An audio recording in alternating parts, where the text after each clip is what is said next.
Chapter 1. The Illusion of Certainty. Think about the last time you made a major life decision. Perhaps you were deciding whether to accept a new job in a different city, or contemplating a long-term investment, or even just standing at the altar, looking into the eyes of the person you were about to marry. In all of these moments, you were doing something profoundly human. You were acting as a forecaster. Every choice we make is a bet on how we expect the future to unfold. We predict that the new job will bring us fulfillment, that the investment will compound over time, that the marriage will weather the inevitable storms of life. We are all trying to peer through the fog of tomorrow. But when the stakes are global, when economies tremble, when wars loom and markets gyrate, we suddenly lose confidence in our own ability to see ahead. We look to the people in the know. We turn on the television and listen to the charismatic experts in tailored suits, the pundits who speak with absolute unshakable conviction about what the world will look like next year. We listen to these confident voices because they offer us a psychological life raft in a sea of terrifying ambiguity. The television pundit sits under bright studio lights and tells a compelling, seamless story about why the market will crash or why a foreign regime will fall. They do not hesitate. They do not stammer. They weave a narrative that makes the chaotic world feel comprehensible. But there is a dark secret behind this industry of confident predictions. Nobody is keeping score. The predictions are thrown out into the ether, consumed as entertainment, and quickly forgotten. If the pundit is wrong, they are rarely called back to explain their failure. If they are right, they are hailed as a visionary. We routinely trust our financial, political, and social futures to people whose track records are completely unknown, simply because they sound like they know what they are talking about. Now contrast that polished television personality with a retired librarian living in a quiet suburban neighborhood in the American Midwest. She does not have a television show. She does not have a background in international diplomacy or global finance. She spends her afternoons tending to her garden and her evenings reading obscure news articles on her laptop. Yet, over the course of several years, this retired librarian has answered hundreds of highly complex questions about global affairs. Questions that stump the most highly paid intelligence analysts on Earth. She has predicted the outcomes of foreign elections, the movements of currency markets, and the likelihood of international treaties being signed. And her predictions are not just guesses. They have been rigorously tracked, measured, and verified by independent observers. Her accuracy is staggering. She possesses a real, measurable skill at seeing into the future, but nobody is asking her to sit on a panel at a global economic forum. We live in a culture that fundamentally misunderstands what it takes to anticipate the future. There is a cynical joke that often circulates in financial and political circles, suggesting that the average expert is no more accurate at predicting the future than a monkey throwing darts at a dartboard. It is a funny image, and it provides a satisfying punchline at the expense of arrogant talking heads. But it is also a dangerous oversimplification. The message people take away from the dart-throwing joke is that the future is entirely unknowable, that all forecasting is a fool's errand, and that we should just throw our hands up in surrender. But that is a deeply nihilistic way to live. The truth is far more hopeful, though it requires much more work. Foresight is not a magical gift bestowed upon a chosen few at birth. It is a specific, cultivatable skill. It is a way of thinking, a method of gathering information, and a willingness to constantly update your beliefs. We must become optimistic skeptics. We must be skeptical of those who sell false certainty, but optimistic about our own ability to systematically improve our judgment. To understand the limits and the possibilities of prediction, we have to look at the world we are trying to predict. Imagine a lone factory worker in a small manufacturing town in Southeast Asia. One morning, feeling deeply frustrated by an unfair wage deduction, this worker decides to simply sit down at his machine and refuse to work. In most instances, a single worker protesting is quietly dismissed and the world turns without a ripple. But on this particular Tuesday, his frustration resonates with the exhaustion of his co-workers. A dozen sit down with him. By the afternoon, the entire factory is on strike. Cell phone videos of the protest spread to neighboring factories, sparking a regional labor movement. Within a month, the supply chain for a major global technology company is severely disrupted. The company misses its quarterly earnings report, causing its stock to plummet. On the other side of the world, a high school teacher looking at her retirement portfolio wonders why her life savings just shrank by 10%. How could anyone possibly predict that the quiet frustration of one anonymous worker in Southeast Asia would eventually diminish the retirement savings of a teacher thousands of miles away? They could not. This is the ultimate demonstration of the butterfly effect. The idea that in highly complex interconnected systems, a tiny variation in the initial conditions can cascade into massive, unpredictable consequences. We live in a world of clouds, where chaotic, swirling interactions make the distant future inherently blurry. But we also live in a world of clocks. You can predict with absolute, mathematically perfect certainty the exact minute the sun will rise in your city 10 years from tomorrow. You can predict that traffic will be heavy during rush hour. You can predict that a well-run business will open its doors when the sign says it will. Our reality is a messy, beautiful intersection of clock-like predictability and cloud-like chaos. The art of foresight is learning how to tell the difference, knowing how far into the fog you can reasonably peer before you are just seeing ghosts. Our reluctance to admit the limits of our vision has caused immense suffering throughout history. Consider the history of medicine. For thousands of years, the greatest physicians in the world treated illnesses with methods that were not only useless, but often barbaric. If a 19th century monarch fell ill with a fever, the most esteemed doctors in the land would gather around the royal bed and confidently prescribe bloodletting, inducing vomiting, and the application of toxic heavy metals to the skin. They would drain the life out of the patient, absolutely certain that they were balancing the bodily humors. If the monarch died, the doctors did not question their methods. They simply concluded that the disease was incurable. If the monarch somehow survived both the illness and the brutal treatment, the doctors claimed a glorious victory. These physicians were not stupid men, nor were they malicious. They were highly educated, deeply respected, and overflowing with integrity. But they lacked the one crucial ingredient necessary for progress. They lacked doubt. They possessed a terrifying level of confidence in their own intuition. They did not run experiments. They did not measure their outcomes against a control group. They were like blind men fiercely arguing over the colors of the rainbow, entirely unaware of their own blindness. It was only when the medical profession finally swallowed its pride, admitted its profound ignorance, and began to rigorously test its treatments that the dark ages of medicine ended and the era of modern healing began. Forecasting today is trapped in its own dark ages. Our political, economic, and social predictions are roughly where medicine was 200 years ago. We rely on the intuition of confident people who never test their assumptions and never measure their results. We desperately need a revolution of measurement. But to start that revolution, we have to understand why we are so fundamentally drawn to false certainty. We have to look inside the machinery of our own minds. Our brains are essentially divided into two different operating systems. The first system is fast, automatic, and emotional. It operates entirely in the background, out of our conscious control. If you hear a sudden loud noise, this fast system instantly releases adrenaline and tells you to duck. When you look at the face of a friend, this system instantly recognizes their mood without you having to analyze their facial muscles. It is a magnificent pattern recognition engine designed by millions of years of evolution to keep us alive in a dangerous world. But it demands order. It demands a cohesive narrative. It cannot tolerate ambiguity. If you see a shadow moving in the tall grass, your fast system does not pause to calculate statistical probabilities. It instantly jumps to the conclusion that a predator is lurking because assuming the worst keeps you alive.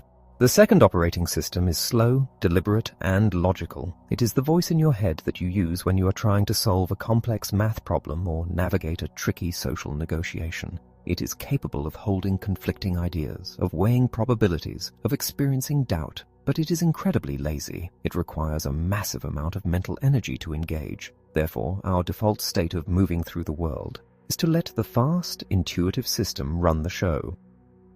We look at a situation from the tip of our own nose, instantly form a judgment based on whatever fragmented information is readily available, and our brain rewards us with a comforting feeling of certainty.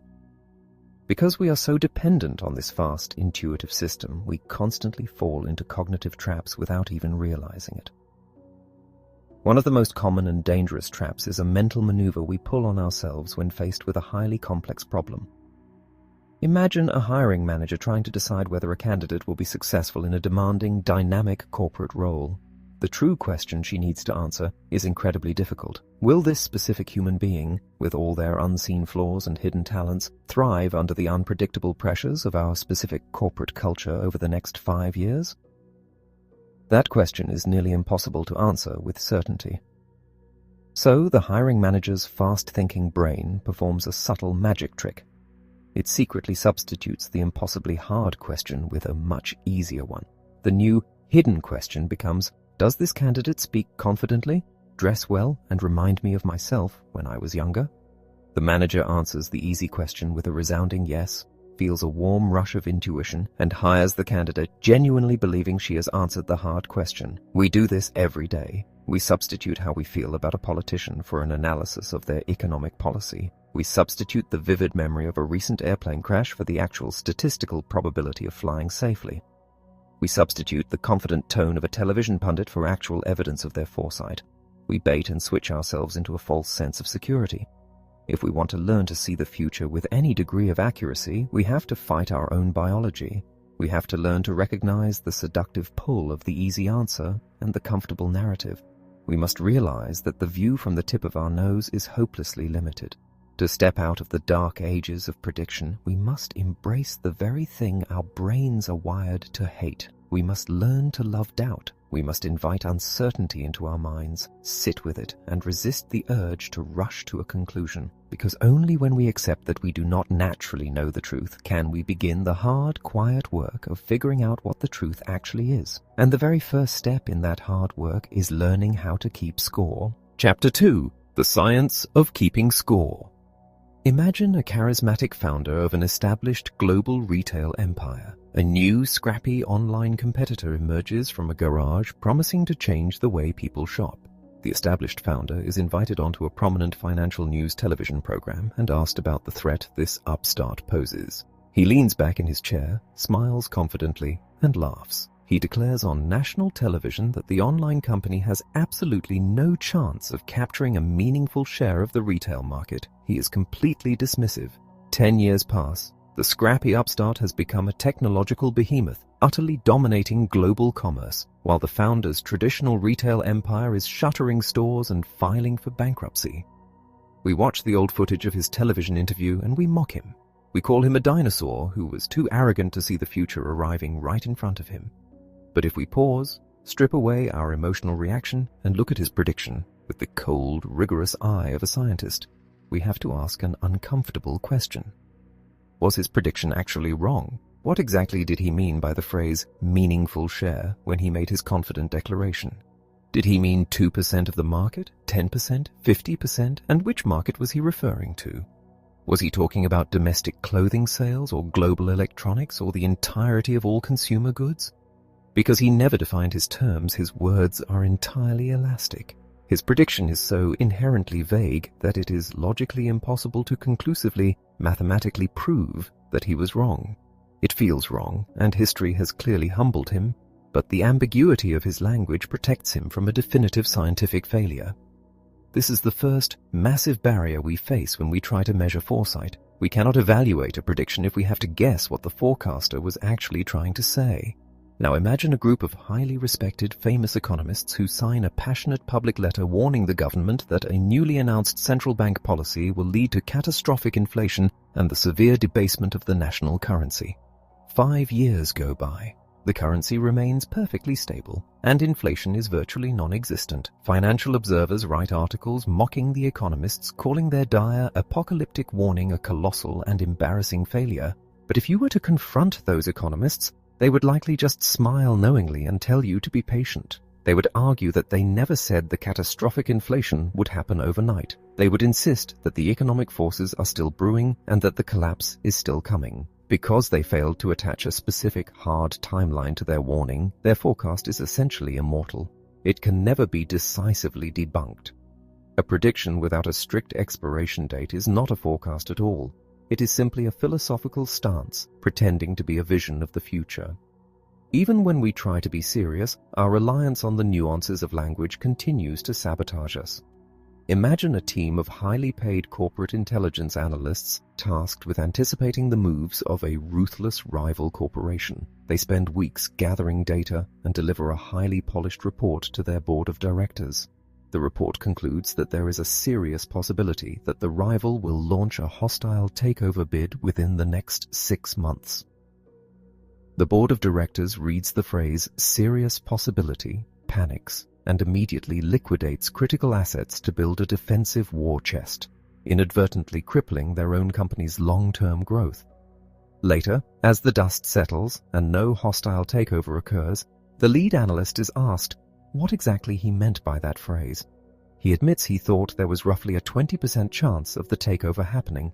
He used the phrase "serious possibility" simply to indicate that it was a risk worth putting on their radar, not a near certainty.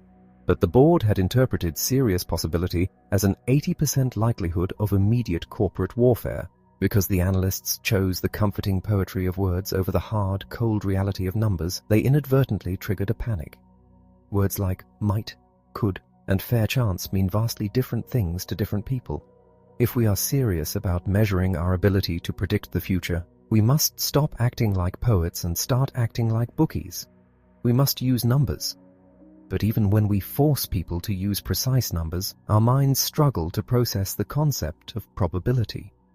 Imagine a dedicated meteorologist who studies complex atmospheric models and announces on the evening news that there is a 70% chance of heavy rain tomorrow. The next day dawns perfectly clear, hot and sunny.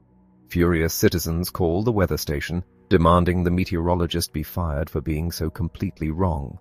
But was she wrong? Her forecast explicitly contained a 30% chance that it would not rain. The only way to truly scientifically know if her 70% prediction was accurate would be to possess a time machine, rewind the universe, replay that exact day 100 times, and see if it rains on exactly 70 of those days and is sunny on exactly 30. Since we do not possess time machines, we fall into a deeply ingrained cognitive trap. We look at the 50% mark, the dividing line of maybe, and we judge the forecast based entirely on which side of that line the outcome landed. If she says 70%, we translate that in our minds to a definitive "it will rain." When it does not, we call her a failure. This profoundly unfair dynamic creates a toxic incentive in the forecasting world. It terrifies forecasters into hiding behind vague language. If a forecaster uses a rubbery phrase like "a fair chance" and the event happens, they can retroactively stretch their words to mean they were confident it would occur. If the event does not happen, they can shrink the exact same phrase to mean they always knew it was a long shot. To break this cycle of self-preservation and illusion, we need a mathematical system that forces absolute honesty. We need to measure two distinct critical qualities of a forecaster's mind. The first is calibration. Calibration is the alignment between a forecaster's internal confidence and external reality. If you say an event has a 40% chance of happening and you make that prediction hundreds of times, the event should happen exactly 40% of the time. If it happens 60% of the time, you are consistently underconfident in your judgments. If it happens only 20% of the time, you are consistently overconfident. We chart this on a curve, looking for the perfect diagonal line where expectations match reality. But perfect calibration is not enough. A deeply cowardly forecaster could achieve perfect calibration by simply predicting a 50% chance for absolutely everything, never straying from the safe, neutral middle ground. Therefore, we also need to measure resolution. Resolution is the courage and the skill to decisively assign high probabilities to things that actually happen and low probabilities to things that do not. We combine these two measurements using a mathematical tool developed in the mid-20th century, which scores the exact distance between the prediction and reality. Like a golf score, the lower the number, the closer the forecaster is to perfect, godlike omniscience. An utterly clueless guess produces a mediocre score, while absolute, misplaced hubris produces a devastating penalty. Yet, even a flawless mathematical score requires real-world context to have any meaning. Imagine two forecasters trying to predict the weather. One lives in a bone-dry desert where the sun shines brightly 360 days a year.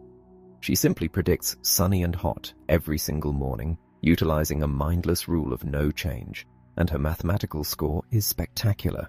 The other forecaster lives in a coastal mountain range where the weather is a chaotic, swirling mess of sudden storms and unpredictable winds. He works tirelessly, analyzing complex models, and achieves a score that is mathematically worse than the desert forecaster. If we simply compare their raw numbers, we would conclude the desert forecaster is a visionary genius, and the mountain forecaster is a struggling novice. But the desert forecaster is merely riding the coattails of an incredibly easy environment. To truly discover who has superior judgment, we must place our forecasters on a level playing field. We must ask them the exact same questions over the exact same timelines and compare their scores not just against reality, but against each other. Only then can we separate true foresight from simple luck. This is the grueling, unforgiving science of keeping score. It requires absolute clarity of language, strict timelines, numerical probabilities, and the patience to wait for the future to unfold.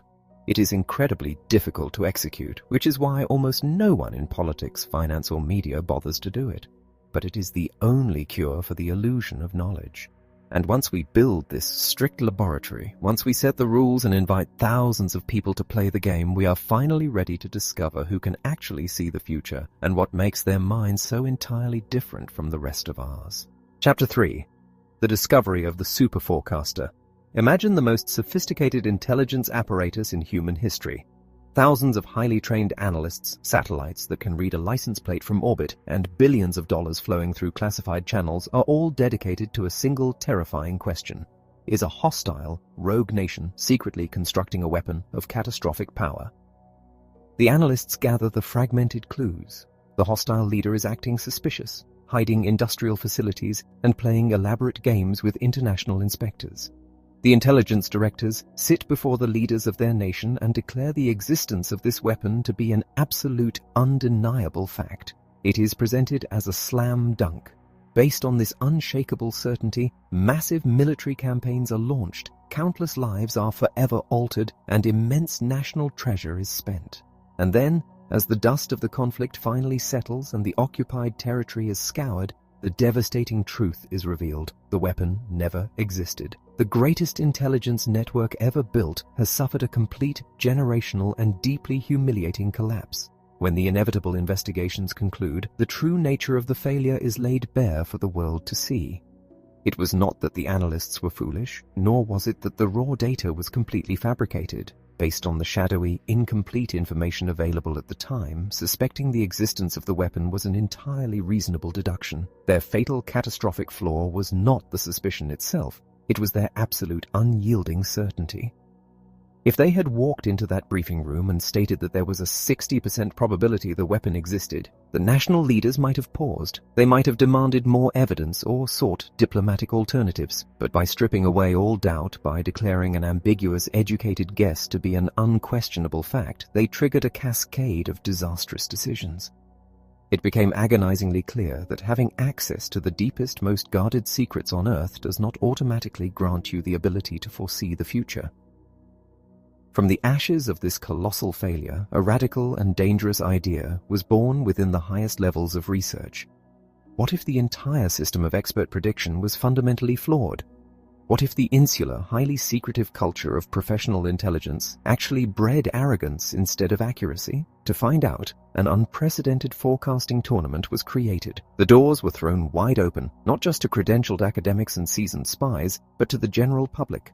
Thousands of ordinary citizens were invited to compete in predicting the outcomes of highly complex global events over several years. Will a specific foreign currency collapse? Will a revolutionary movement succeed in toppling a regime? Will a contentious diplomatic treaty be ratified by the end of the year? The professionals would be measured against the amateurs on a completely level playing field, with brutal, uncompromising mathematical scoring determining the ultimate victors. It was a terrifying prospect for the establishment. Enter a man we will call Elias.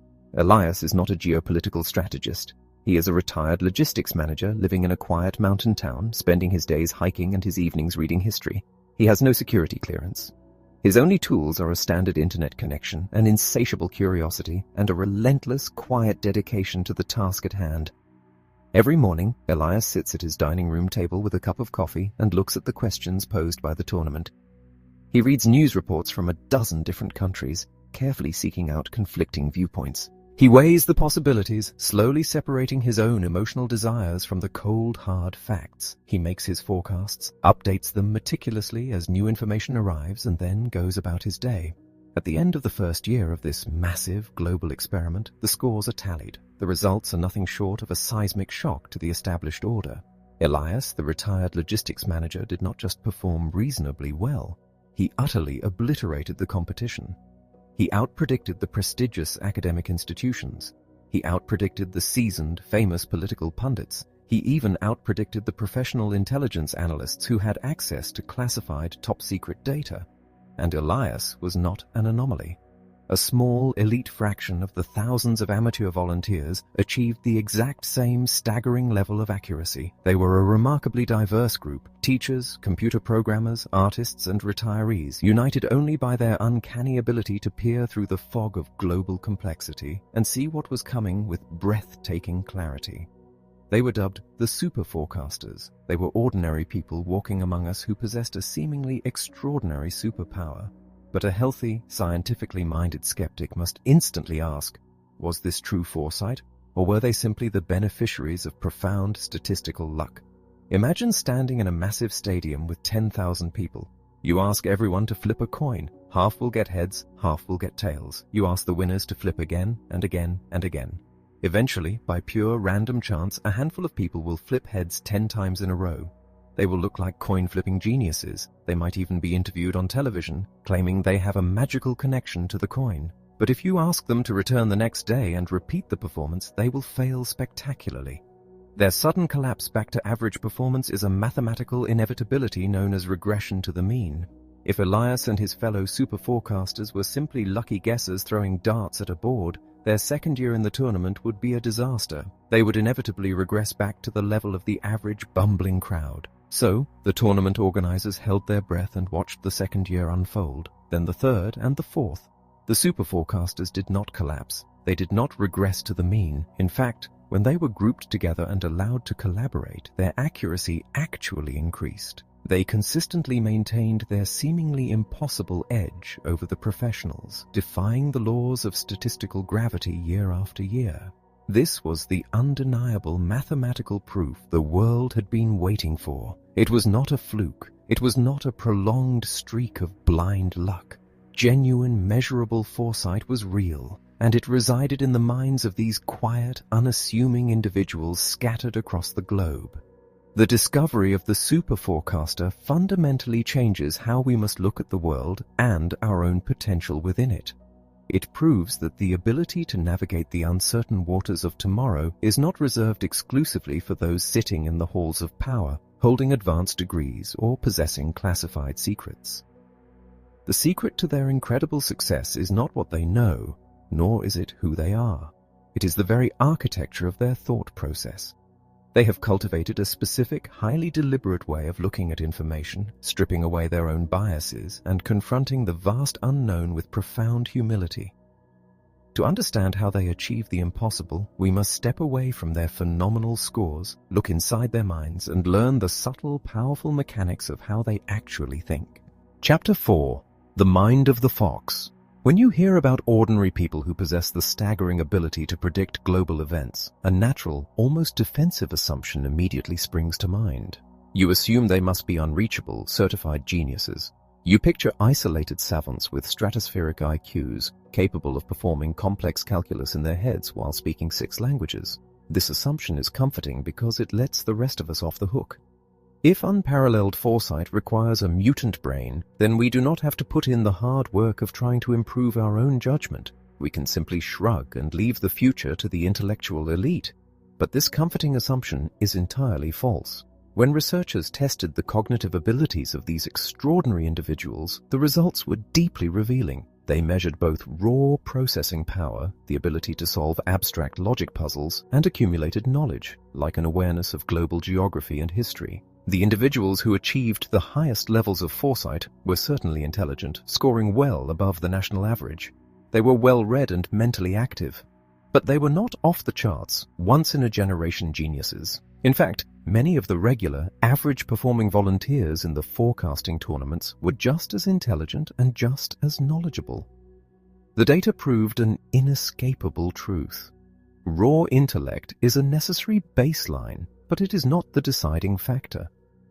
Beyond a certain threshold of basic competence, adding more intelligence does not magically produce more accurate predictions.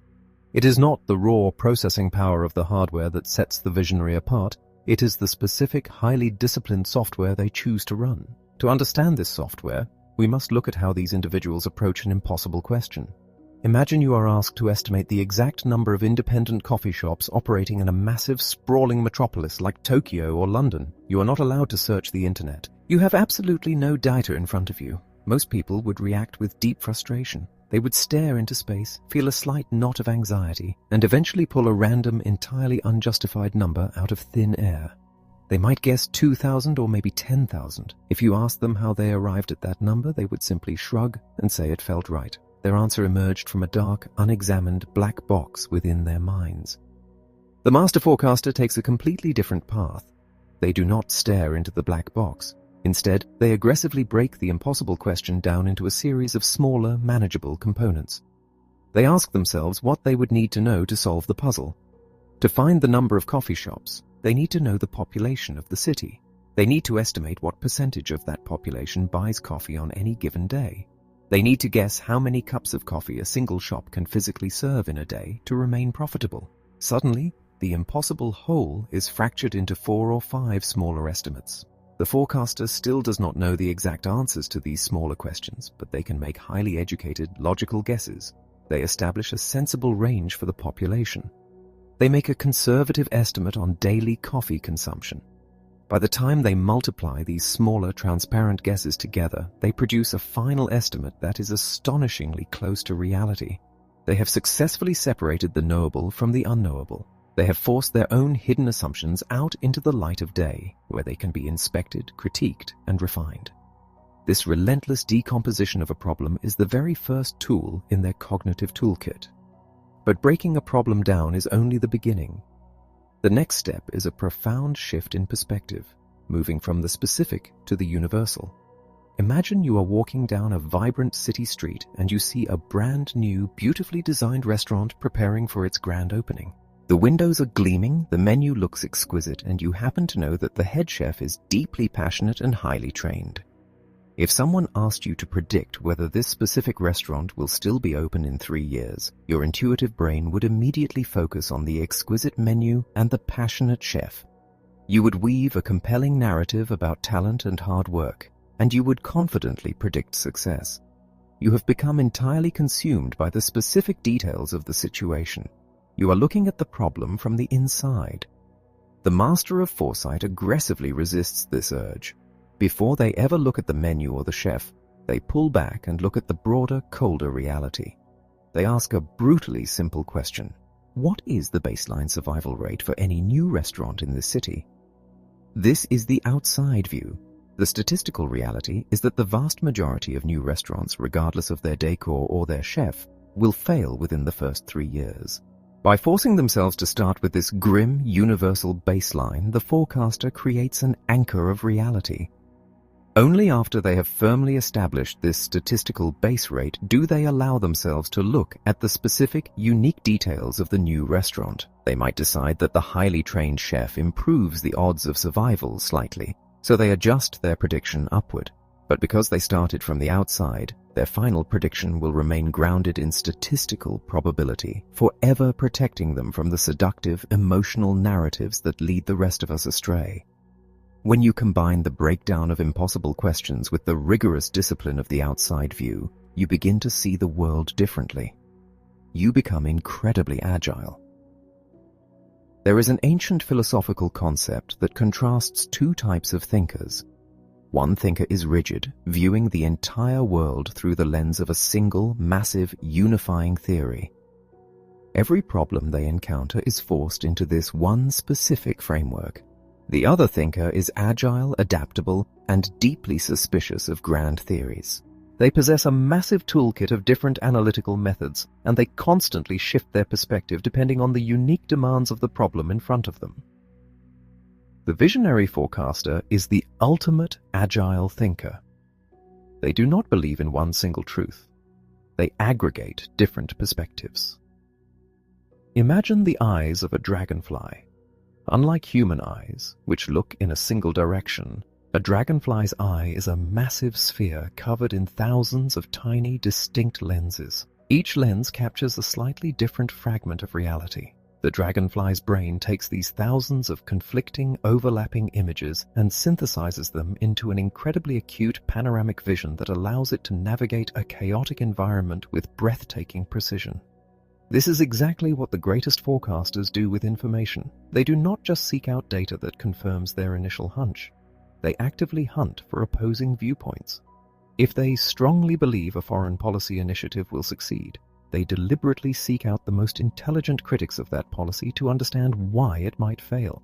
They gather the outside view, the inside view, the optimistic view, and the pessimistic view. This process of synthesizing conflicting information is physically and emotionally exhausting. It requires you to constantly hold opposing ideas in your head without panicking. It demands that you treat your own most deeply held beliefs not as precious treasures to be violently defended, but as fragile hypotheses to be rigorously tested and easily discarded the moment the evidence shifts. It is the ultimate exercise in intellectual humility. The people who can accurately predict the future are not mutant supercomputers. They are simply human beings who have cultivated an intense, active open-mindedness. They are driven by an insatiable need to understand the mechanics of the world, and they are completely willing to dismantle their own egos to get to the truth. Chapter 5. The Math of the Maybe. Imagine the director of an emergency management department in a sprawling coastal city.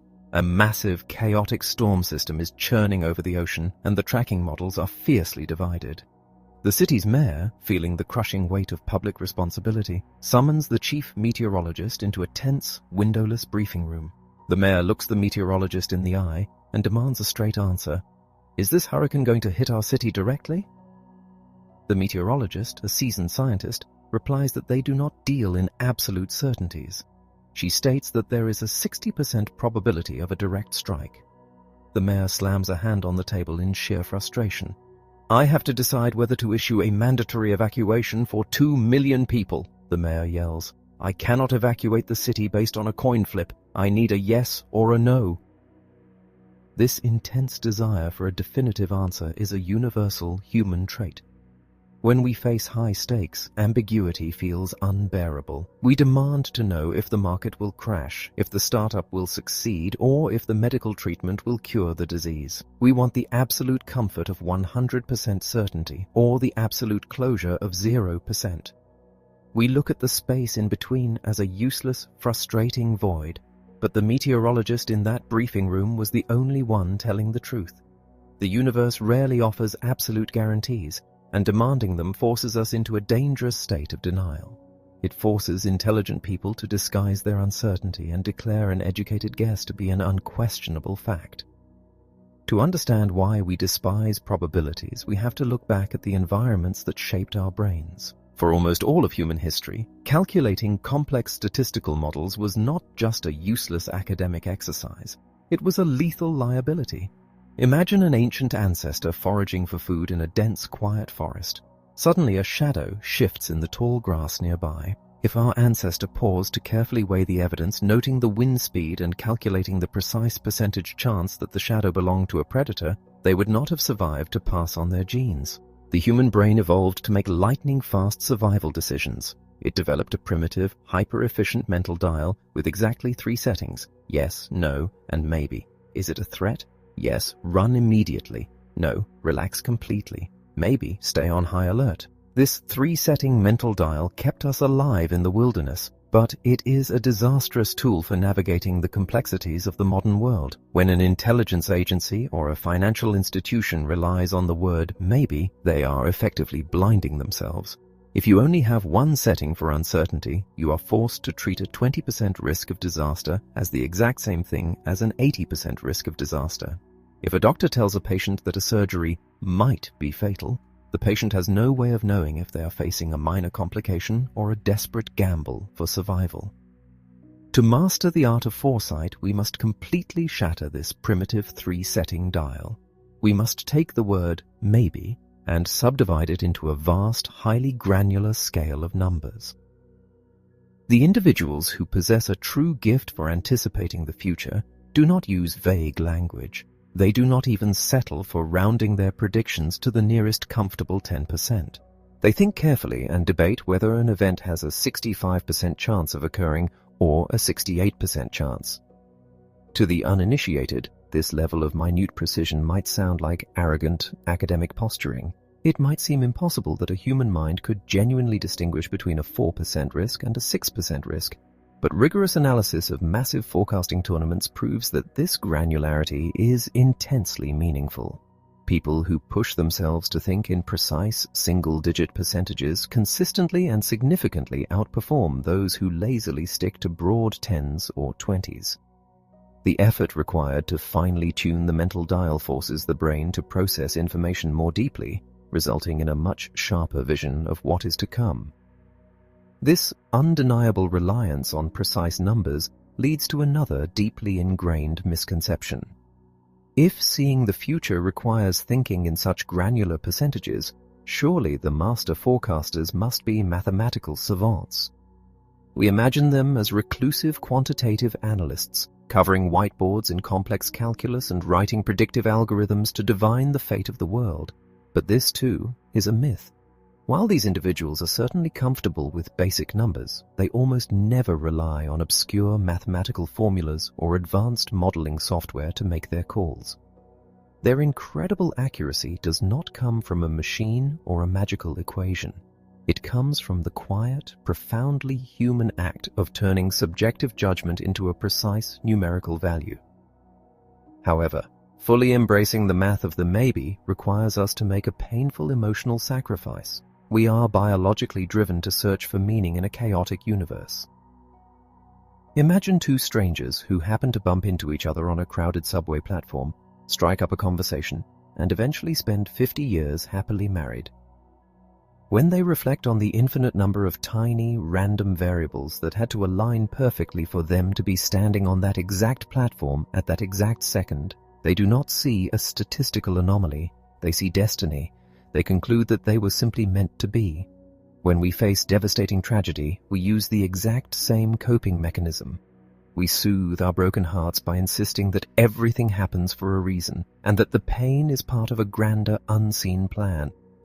This mindset provides immense psychological armor, and researchers have found that the ability to find meaning in random events helps people recover from trauma and build resilience. But the psychological comfort of destiny is the absolute enemy of foresight. If you inherently believe that events unfold according to an inevitable fate or a divine plan, you cannot effectively think in probabilities. You cannot look at a historical event and see it as just one random outcome drawn from a vast distribution of other equally possible worlds. To see the future clearly, we must stop looking at the universe and asking why, and start asking how. We must accept the beautiful, terrifying reality that nothing is truly inevitable, that history could have easily unfolded in 1,000 different directions, and that our lives are shaped by chance just as heavily as they are shaped by choice. The visionary thinker knows that the universe does not make promises. It only offers probabilities. Chapter 6. The Art of the Update. There is a common, comforting misconception about how foresight works. We tend to view a prediction as a lottery ticket. We carefully study the numbers, we make our agonizing choice, and then we lock the ticket in a drawer, crossing our fingers and passively waiting to see if we have won or lost. In this passive worldview, the initial moment of decision is everything, but true foresight does not work this way. Making an initial forecast is not the end of the process, it is merely the opening sequence. Predicting the future is not like buying a lottery ticket. It is like captaining a ship across a vast, unpredictable ocean. The initial course heading you plot in the harbor is absolutely essential, but if you lock the steering wheel in place and go to sleep in your cabin, you will eventually be crushed against the rocks. The wind will shift, the currents will push you off course, and sudden storms will appear on the horizon. The only way to survive the journey is to stand at the helm, constantly scanning the water and making endless, minute adjustments to your heading. The people who consistently see the future with stunning clarity understand that their initial judgment, no matter how rigorously researched, is just a starting point. They are engaged in a relentless, exhausting process of belief updating. When the facts of the world change, they change their minds. It sounds incredibly simple, a basic tenet of rational thought. Yet, in practice, updating our beliefs is one of the most psychologically agonizing tasks a human being can undertake. When we encounter new information that challenges our worldview, we face two distinct, equally dangerous cognitive traps. We either stubbornly refuse to turn the wheel, or we panic and spin the wheel so wildly that we capsize the ship. The first trap is the danger of underreaction, driven by a powerful psychological force known as belief perseverance. We do not just hold our beliefs hold us. They become the foundational blocks of our identity. Imagine a brilliant veteran engineer who has spent 30 years perfecting the internal combustion engine for a major automotive company. His entire sense of self-worth, his professional reputation, and his livelihood are tied to this specific technology. One day, a young analyst presents him with undeniable hard data showing a sudden, massive leap in electric battery efficiency, predicting that combustion engines will be obsolete in a decade. Logically, the engineer should look at this new evidence, update his forecast, and pivot his career. But doing so would require him to admit that his life's work is facing irrelevance. That is an emotionally devastating realization. So his brain mounts a desperate defense mechanism. He ignores the new data. He finds obscure, highly technical reasons to dismiss the battery research. He seeks out other veteran engineers who agree with him, building an echo chamber of denial. Even as electric cars begin flooding the streets, he insists it is just a passing fad. His profound commitment to his initial belief blinds him to the new reality. This is the danger of ego. When we tie our self-esteem to a prediction, we become terrified of being wrong. We will rationalize, ignore, and distort incoming evidence just to avoid the pain of admitting a mistake. On the opposite end of the spectrum lies the equally destructive trap of overreaction. We live in an era of unprecedented information overload. We are battered by a relentless 24-hour hurricane of breaking news, flashing alerts, and social media panic. If underreaction is the refusal to steer the ship, overreaction is chasing every single wave. Imagine a novice investor sitting in front of a glowing wall of financial monitors. He holds a carefully researched, fundamentally sound investment.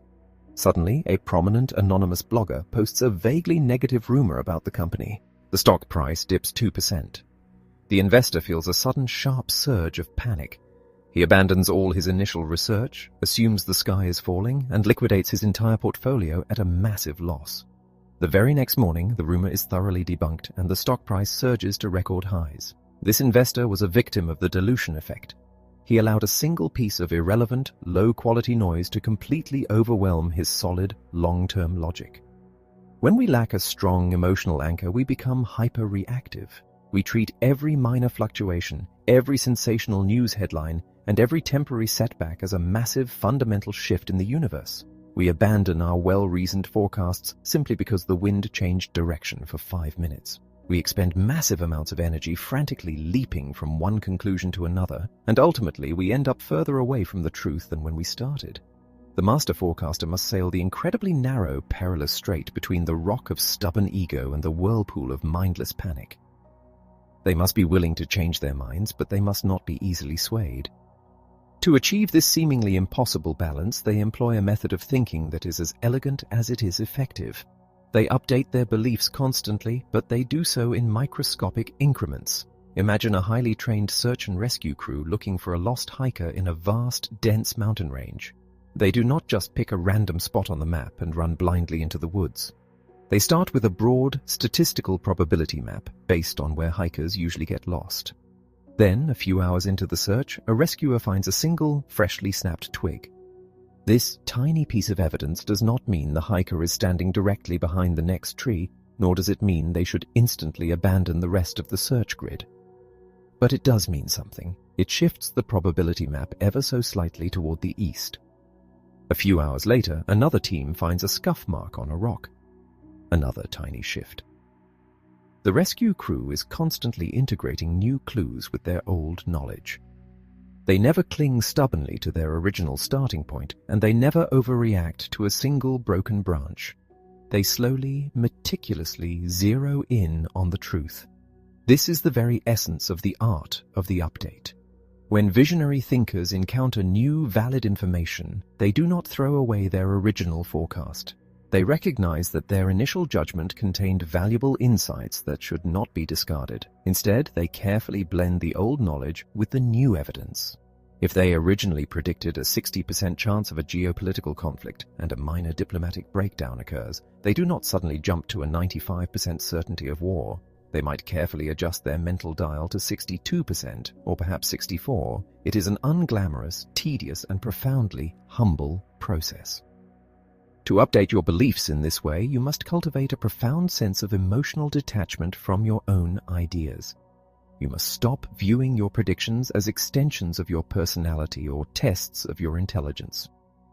A forecast is just a temporary tool, a working hypothesis designed to be modified, bent, and ultimately broken by reality. The moment you fall in love with your own prediction, you lose the ability to see the world clearly. The individuals who possess true foresight do not care about looking smart, and they do not care about being right the first time. They only care about getting closer to the truth, one tiny, incremental adjustment at a time. They know that the facts of the world are constantly in motion, and to understand the future, their minds must remain in a state of perpetual graceful motion as well. Chapter 7. The Growth Mindset. Imagine a highly successful, veteran real estate developer. For 3 decades, he has possessed an uncanny ability to spot emerging neighborhoods, buying empty lots and transforming them into bustling commercial centers. He is wealthy, respected, and entirely confident in his own intuition. Then, the economic winds shift. A massive systemic crisis begins to brew in the housing market, a bubble inflated by reckless lending and speculative frenzy. The developer looks at the data, scoffs at the warning signs, and decides to double down, investing his entire fortune into a massive portfolio of luxury properties. He predicts the market will experience a minor dip and then soar to unprecedented heights. 2 years later, the global financial system collapses. His properties are worthless, his investors are wiped out, and his legendary career is reduced to ashes. In the devastating aftermath of such a profound failure, a human being faces a brutal psychological crossroads. The most common path is the path of self-preservation and deflection. The developer could blame the unpredictable nature of the market, the greed of the bankers, or the incompetence of the government.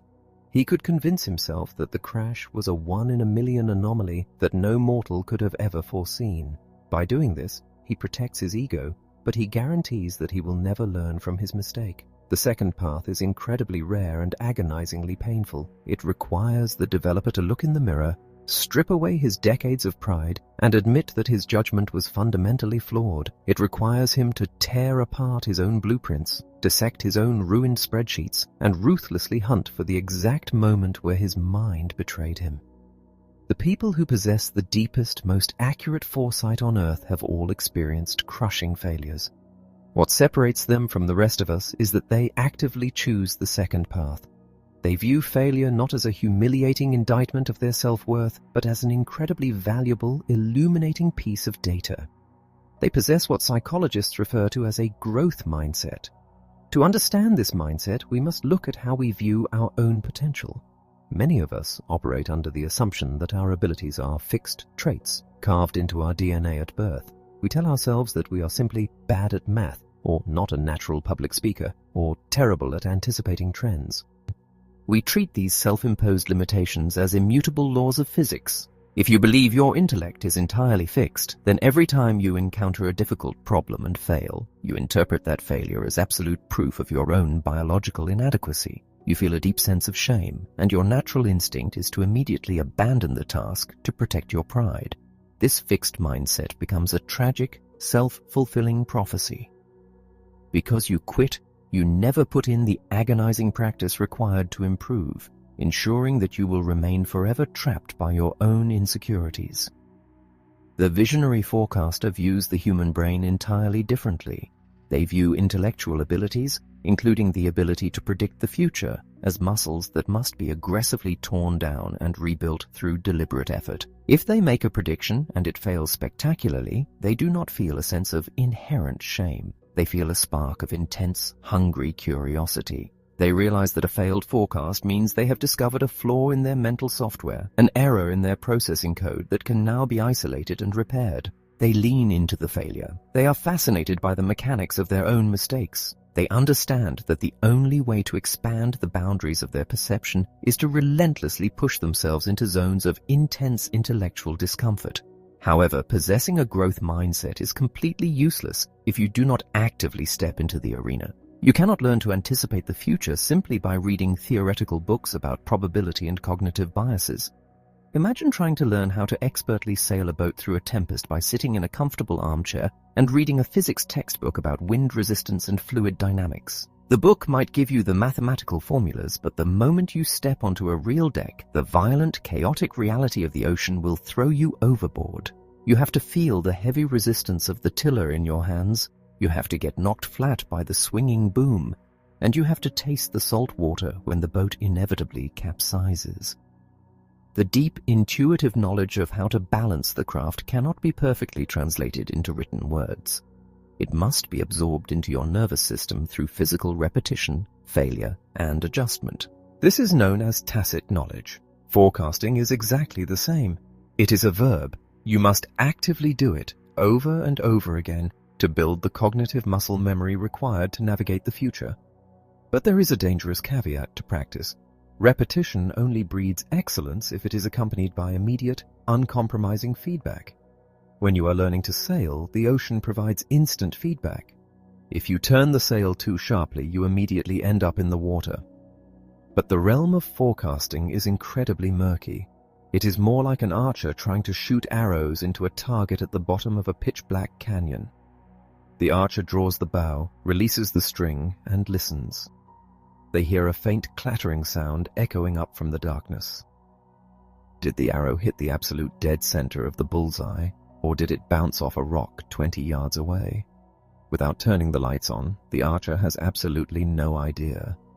Yet if they stand in the dark and fire 10,000 arrows, their brain will inevitably play a trick on them. Because they are putting in so much effort, they will naturally begin to assume they are getting better. Their confidence will skyrocket, but their actual accuracy will remain abysmal. This is the tragic fate of countless political pundits and financial analysts. They fire predictions into the dark, relying on vague language and open-ended timelines. Because they never receive clear, undeniable feedback, they never learn from their errors. They just become increasingly, dangerously overconfident. To grow as a forecaster, you must turn the lights on. You must force yourself to make precise, mathematically scored predictions with strict deadlines so that reality can deliver a brutal, undeniable verdict on your accuracy. Even when the lights are turned on, however, the human ego is a slippery, deceptive creature. When a strict deadline passes and our prediction is proven disastrously wrong, our brain launches a final, desperate psychological defense known as hindsight bias. Imagine you boldly predict that a revolutionary new technology will completely fail. 5 years later, that technology changes the world. Instead of admitting you were wrong, your memory subtly and silently rewrites itself. You convince yourself that you always knew it had a slight chance of succeeding, or that you were only warning about the early prototypes. You trick yourself into believing that you saw it coming all along. Hindsight bias is a cognitive anesthetic that numbs the pain of failure, but it completely destroys your ability to learn. If you rewrite your own history to hide your mistakes, you will carry those same flawed models into the future. To combat this, the ultimate forecasters engage in a practice that requires immense emotional fortitude, the brutal self-post-mortem. When a prediction resolves, whether it is a spectacular win or a crushing loss, they sit down and ruthlessly dissect their own reasoning. If they made a successful prediction, they do not pop champagne and celebrate their own genius. They aggressively interrogate their victory. They ask themselves if their underlying logic was actually sound, or if they were simply saved by a random stroke of dumb luck. They are entirely willing to admit when a success was undeserved. And when they fail, they dig through the wreckage of their own logic, identifying exactly which assumptions were flawed and which cognitive traps they fell into. They leave extensive, detailed notes for themselves, documenting their failures so they can never hide behind the anesthesia of hindsight bias. This level of relentless self-interrogation is exhausting. It requires an attribute that psychologists call grit. Grit is the quiet, burning, passionate perseverance to pursue a long-term goal even in the face of agonizing frustration and repeated, humiliating failure. The individuals who master the art of foresight do not view their minds as finished, polished products. They view themselves the same way a brilliant software engineer views a complex piece of code. They exist in a state of perpetual beta. They are never a finalized version. They are always searching for bugs in their own thinking, always downloading new perspectives, and always pushing out a slightly better, more refined version of themselves. They understand that the future is an endlessly shifting, terrifying, and beautiful puzzle, and the only way to solve it is to never ever stop upgrading your own mind. Chapter 8. The Power of the Collective. Imagine a brilliant, newly appointed chief executive taking the helm of a legendary global technology company. She is visionary, charismatic, and surrounded by a hand-picked executive team of the brightest minds in the industry. For her first major initiative, she proposes a radical, highly secret new product line. It is a massive gamble that requires shifting billions of dollars in research and development. The executive team gathers in a sleek, glass-walled boardroom to review the blueprints. As the CEO passionately outlines the vision, a few of the engineers spot fatal flaws. The proposed battery life is physically impossible given the design constraints, and the supply chain relies on untested vendors. But as they look around the room, they see the rest of the team nodding enthusiastically. No one wants to be the dissenting voice. No one wants to disrupt the harmony of this newly formed elite circle. So the engineers swallow their doubts, smile, and offer their full support. The product launches 2 years later and is a catastrophic, humiliating failure. The batteries fail, the supply chain crumbles, and the company's stock price plummets. When the inevitable internal investigations conclude, the true tragedy is revealed. It was not a lack of intelligence or resources that doomed the project. It was the absolute, unquestioned consensus of the boardroom. The executive team had succumbed to a deeply human psychological trap known as groupthink. They had unconsciously developed a set of shared illusions and social norms that actively suppressed critical thinking and blinded them to reality. They had mistaken the pleasant, frictionless feeling of agreement for the hard, undeniable presence of the truth. We are inherently social creatures, wired by evolution to seek harmony within our tribes. Disagreement feels like a threat to the social order, so we subconsciously learn to align our views with those around us. But when we are trying to anticipate the future, collective harmony is often a recipe for collective blindness. Now, imagine that same technology company a year later. They are reeling from the product failure when a new existential crisis strikes. A highly sophisticated, anonymous syndicate launches a massive cyber attack, threatening to release the private data of millions of users if a ransom is not paid. The company has days to respond. The CEO summons her executive team, but this time, she fundamentally changes the rules of engagement. She strips away the corporate hierarchy. She explicitly commands that protocol and politeness be abandoned. She assigns one brilliant executive the sole, uncomfortable task of acting as a ruthless devil's advocate, relentlessly attacking every proposed solution to ensure no flaw goes unnoticed. The resulting meetings are not pleasant. They are loud, stressful, and fraught with intense, passionate debate. The devil's advocate barks out sharp, sometimes rude questions, forcing the engineers to defend every single line of code in their proposed countermeasures. But this grueling, fiercely adversarial process works. By stripping away the pressure to conform, the team exposes the hidden risks in their initial panicked strategies. They devise a brilliant, unconventional defense, successfully repel the cyber attack, and save the company. This dramatic contrast perfectly illustrates the dual-edged nature of human collaboration. Groups have the power to amplify our worst cognitive biases, leading us into catastrophic, unified failure. But if the environment is engineered correctly, groups possess the power to sharpen our judgment. exposing our individual blind spots and achieving a level of collective wisdom that no single genius could ever reach. When researchers built the massive global forecasting experiment, they faced a critical decision. Should they isolate their most brilliant minds, forcing them to work alone in a vacuum, or should they group them into teams? The risks of teamwork were glaringly obvious. Beyond the danger of groupthink, there is the persistent threat of social loafing. Why should one person spend hours meticulously researching a geopolitical conflict if they can just sit back and let their highly intelligent teammates do all the heavy lifting? The researchers took a gamble and ran the experiment. They grouped thousands of strangers into virtual teams, gave them guidelines on how to interact, and watched what happened. The results were immediate and undeniable. On average, the individuals working in teams were 23% more accurate than those working entirely alone. When the researchers took the absolute highest performers, the individuals who had already proven their staggering ability to see the future, and grouped them into elite collaborative units, the results defied all expectations. These collaborative units achieved a level of foresight that seemed almost mathematically impossible. They did not just beat the average crowds, they consistently and significantly outperformed highly sophisticated prediction markets driven by financial incentives, beating them by margins of 15 to 30%. How did these groups of strangers, interacting only through digital screens, achieve such profound collective vision? They did it by actively fostering a microculture that directly combated our natural human instincts. At first, when these elite groups were formed, the members were highly intimidated by each other. They engaged in a hesitant, overly polite dance, couching their criticisms in careful, gentle language because they were terrified of causing offense. They recognized that this excessive politeness was hindering their ability to rigorously examine the facts. To break this polite silence, they adopted a practice of constructive confrontation. They explicitly gave each other permission to push back. They realized that dismantling a flawed argument is not a personal attack on the person who made it. It is a shared pursuit of the truth.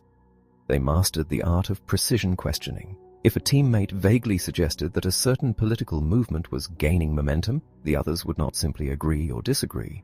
They would ask surgical, penetrating questions. What specific metric are you using to define momentum? Are we looking at polling data, fundraising numbers, or crowd sizes? Over what exact time frame? This rigorous, respectful interrogation forced every member to dig deeper, to abandon lazy assumptions, and to elevate the entire group's standard of evidence. They became a superorganism, synthesizing thousands of fragmented pieces of data into a panoramic, fiercely accurate vision of tomorrow. But this revelation presents a profound dilemma for anyone who actually has to operate in the real world. The ideal environment for forecasting is a flat, democratic, relentlessly argumentative collective where every assumption is challenged and decisions are made slowly and deliberately. But the ideal environment for action is often the exact opposite. If you are leading a team, a company, or a community through a crisis, you cannot spend 3 weeks debating the precise probability of every possible outcome. Leaders are expected to be decisive. They must project confidence, outline a clear vision, and inspire people to move forward with unwavering determination. How can a leader be fiercely confident and decisive while simultaneously maintaining the slow, humble, intensely self-critical mindset required to actually see the future clearly? To solve this dilemma, we must look away from the corporate boardroom and toward the chaos of an active emergency. Imagine a seasoned incident commander battling a massive, rapidly spreading wildfire in a dry, mountainous region. The commander sits in a command center miles away from the flames, looking at topographical maps and weather forecasts. If this commander attempts to micromanage the operation, if she radios every single fire engine and dictates exactly which dirt road to take, which hose to use, and what angle to spray the water, the entire operation will inevitably collapse. The commander cannot see the sudden, unpredictable shifts in the wind. She cannot see that a bridge on the map has already been washed out by a mudslide. By the time her rigid, highly detailed orders reach the front lines, the reality on the ground has already changed, and her crews are left paralyzed, waiting for new instructions as the fire surrounds them.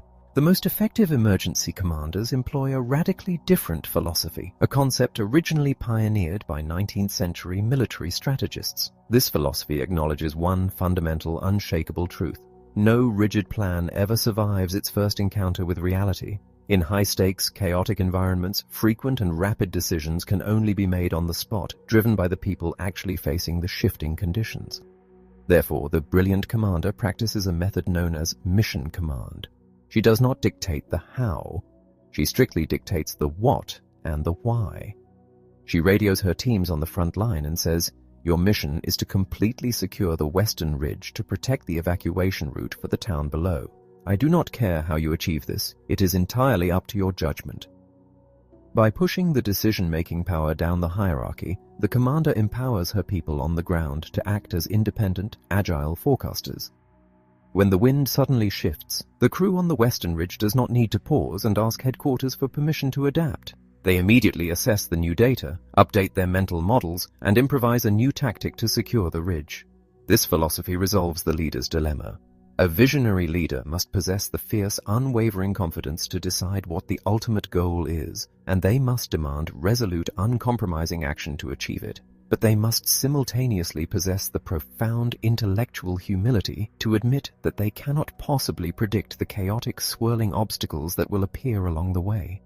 They build organizations filled with independent, critical thinkers. They demand that their subordinates respectfully challenge decisions and vigorously debate the best course of action.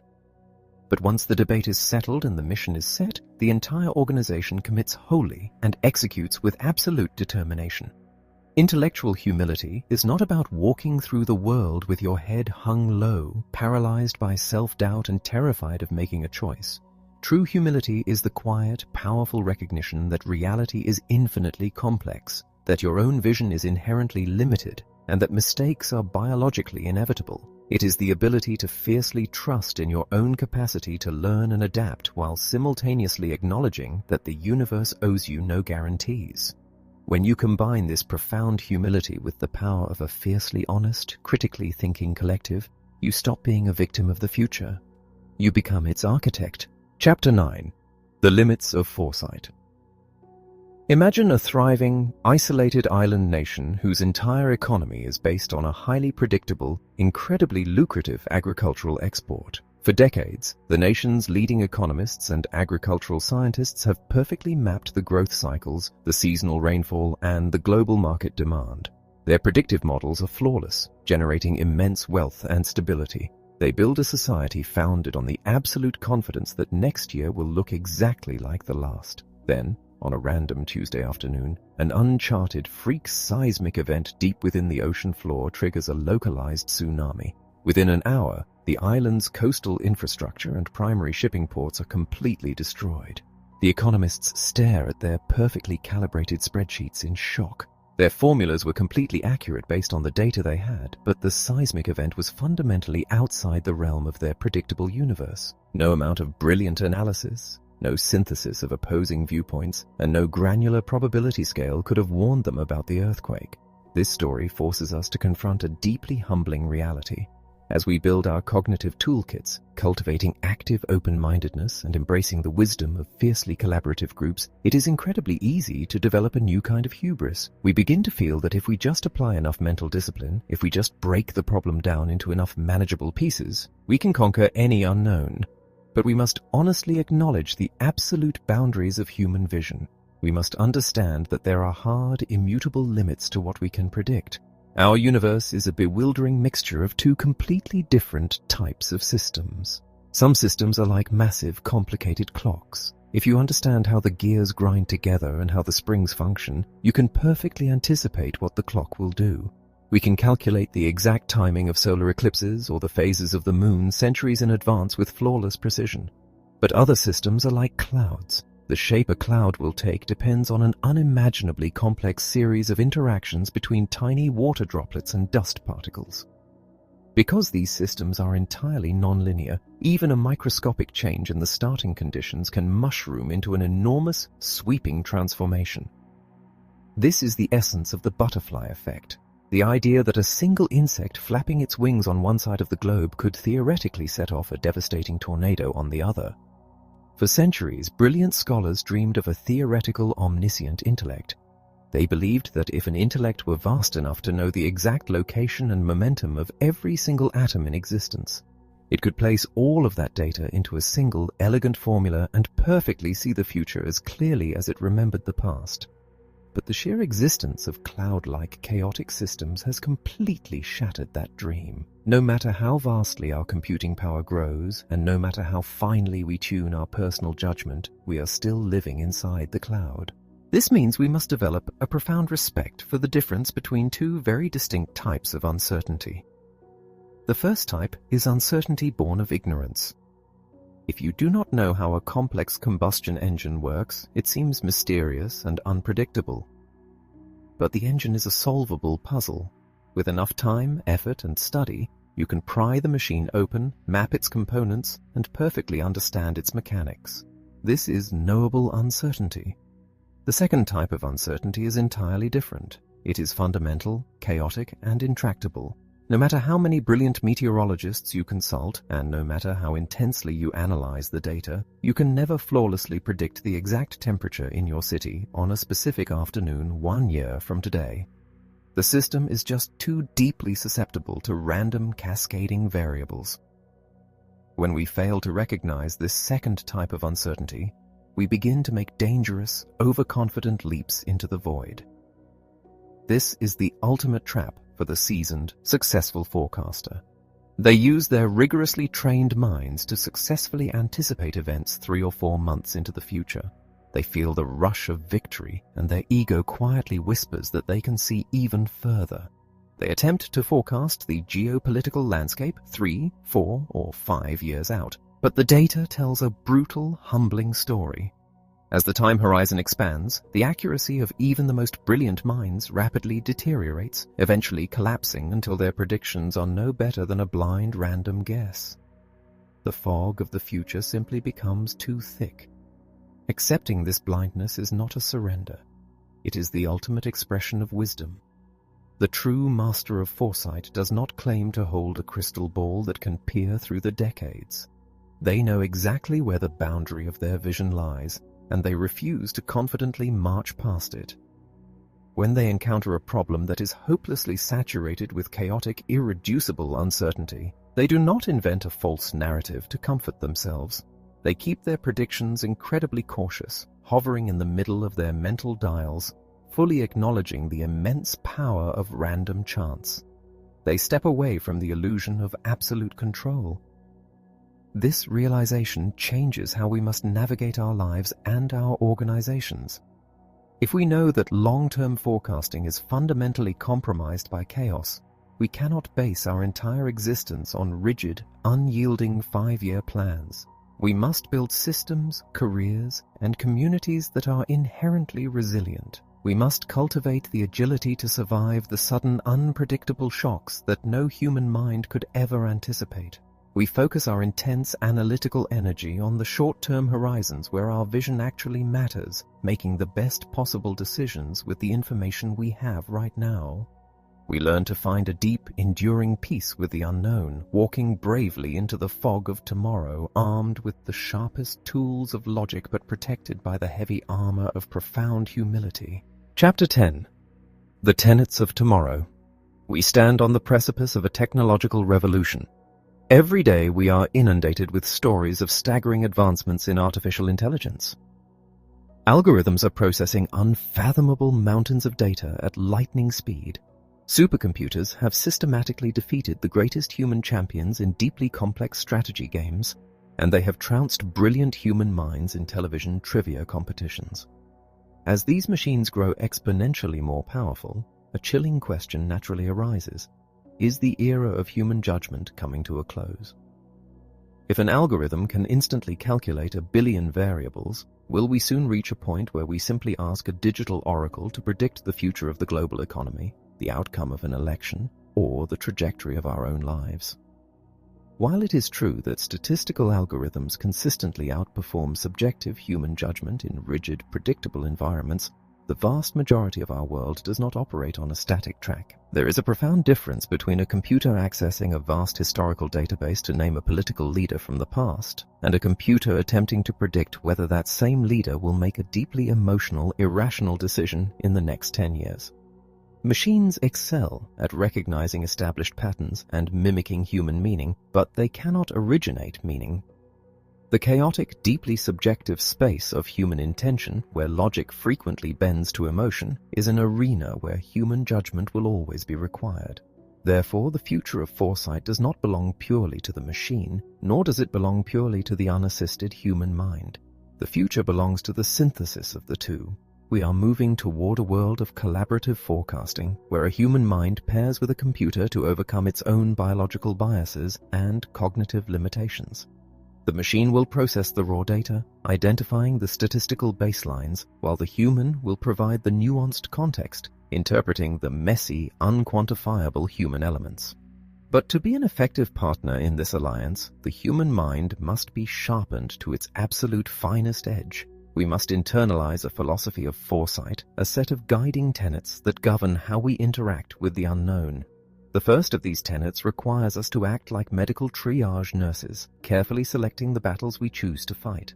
We must focus our energy on the questions that sit in the Goldilocks zone of difficulty. We should not waste our cognitive resources on events that are undeniably certain, nor should we torture ourselves trying to peer decades into the chaotic, cloud-like future where prediction is entirely impossible.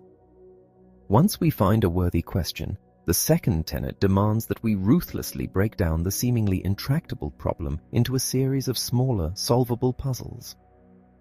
We must force our hidden assumptions out into the light, separating what we absolutely know from what we are merely guessing. With the problem fractured, the third tenet commands us to always start our analysis from the outside. We must aggressively resist the seductive, emotional details of the specific situation and anchor our judgment in cold, historical base rates. Only then do we zoom in to the inside view, searching for the clashing causal forces that make this particular moment unique. We must look at the problem through the multifaceted lens of a dragonfly eye, actively hunting for perspectives that completely contradict our own. As we synthesize this conflicting information, the next tenet requires us to express our resulting judgment with extreme mathematical granularity. We must abandon the primitive instinct to rely on a three-setting mental dial and instead strive to distinguish as many precise degrees of doubt as the problem allows. When the winds of reality shift, the subsequent tenet dictates how we must adapt. We must strike a delicate, graceful balance between underreacting to new evidence out of stubborn pride and overreacting to meaningless noise out of sudden panic. We update our beliefs frequently, but we do so in tiny, measured increments. And when the final outcome arrives, whether we succeed or fail, we must perform a brutal, unforgiving post-mortem. We must fiercely interrogate our own logic, constantly guarding against the comforting anesthesia of hindsight bias.